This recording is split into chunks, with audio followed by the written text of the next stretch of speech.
रुख से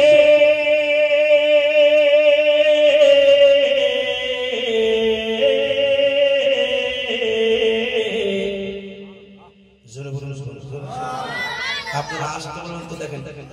এই যে কিছু কিছু বাবাজি रुख से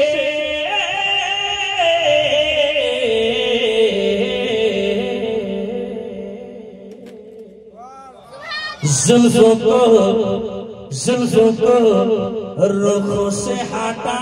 जुल्फों को रुख চুলগুলো যখন লাগাম ধরে টানতেন না তো চুলগুলো আগা দিকে চলে আসতো এরকম করে চুলগুলো টেনে আর যখন কানে খুঁজতে তো আকাশে চাঁদ লজ্জায় পড়িয়ে দেন ওই জন্য বলছে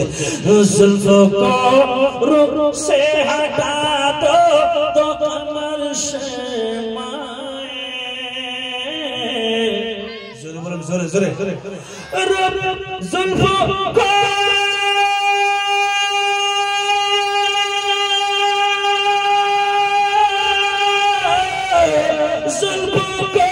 रुख से हटा दो तो कमर शर्माए और मुस्कुरा तो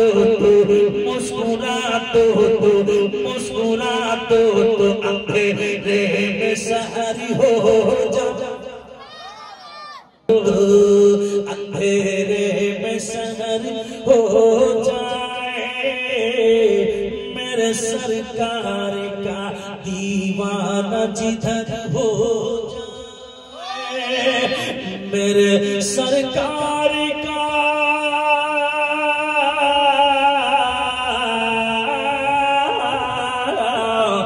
मेरे सरकार का दीवाना जिधर हो जाए